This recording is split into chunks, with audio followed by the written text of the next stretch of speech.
Welcome back to Ask H&B, where we answer your common wellness questions. My name's Emily, and I'm a registered nutritionist at Holland Barrett, and I'm joined with the amazing Lauren. Hi. In this series, we're talking about how joints, bones, and muscles affect our wellness. In this particular episode, we're discussing how joints affect movement. So, Lauren, to start us off, I'm just going to discuss the importance of joint health. So the reason why joint health is so important is because we want to be able to live our lives freely, be able to move without pain and without any limitation as well. So joint health is important at all stages within the life. It's important for children when they're developing. It's important for women going through menopausal age, where we might be at a higher risk of osteoporosis, osteoarthritis. Now, one of the main symptoms of joint issues is pain and stiffness. Now, in the exercise world, they throw around the terms mobility and flexibility, but I just wanted to clarify, are these the same thing or are they different? So it's not the same thing. Mobility really refers to your body being able to move in the full range of motion. And flexibility is to do with your muscles and the length your muscle can stretch. So if you can touch your toes and you can only go to your knees, that's the hamstring not being able to stretch as far as if someone can touch their toes. So yeah, they are a little bit different. So why is that important for everyday life? It's important to get the body moving because if you aren't mobile, if you aren't even just a light walk, anything like that, and getting those joints moving, getting the lubrication going through those joints, you'll start to feel yourself seize up. So in summer, your muscles are a lot warmer, so you feel almost a little bit more flexible in the summer. Mm-hmm. That's why also in the winter, you might sometimes feel like your muscles seize up or your joints feel seize up. That's why it's important to just keep that body moving and keep the flexibility, keep stretching. I say in front of the TV is the best time because everyone loves to watch the TV. So just to get down, get a good stretch in. So would you say that joint pain is hereditary?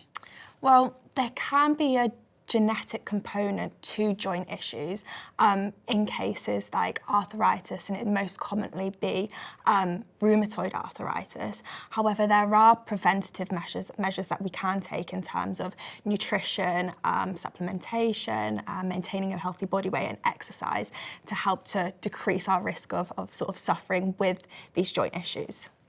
So Lauren, you're an expert in exercise. If someone came to you with a joint issue, what sort of exercises would you advise them? So for example, if their issue was in the hips or let's say the knee joints, I would advise something like a squat, where your legs are shoulder width apart and you're bringing the bum straight down as if you're sitting on a toilet, and then you're coming straight back up and you're coming down.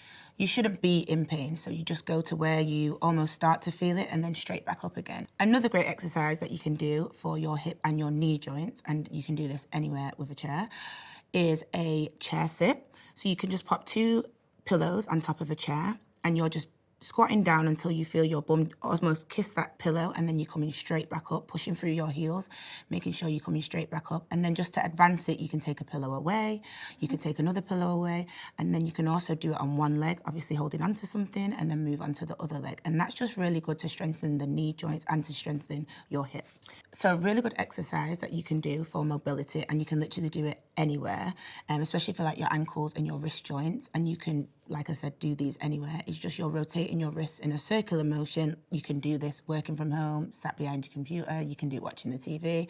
And then the same with your ankles. You're just going to pop your foot onto your toe and just move your ankle around in a circular motion. You might hear it click. If you hear a click and it hurts, stop. But if it's just that normal crunch that you hear sometimes, that's absolutely perfect. But like I said, it can be done absolutely anywhere, and it's just such a good movement for mobility. So what if you're feeling pain while you're doing the exercise or while you're coming down to more of a lower squat?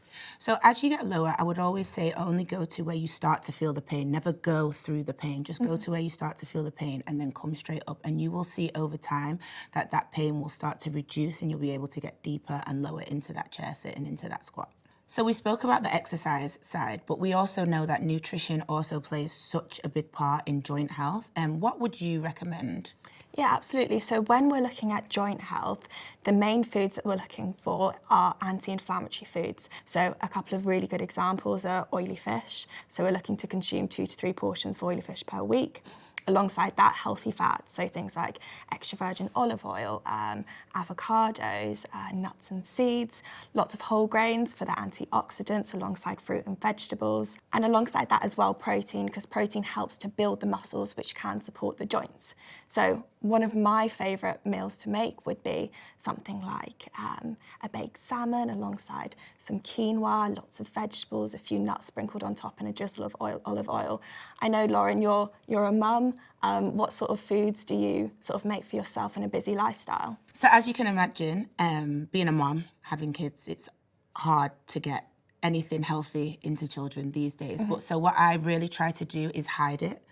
So I will make them maybe like a spaghetti and I'll try and cut up some kind of vegetable to get it in there. I am quite lucky because my kids do really, really love fish. So I try and at least incorporate that into a meal at least, like you said, 2-3 times a week. Yeah.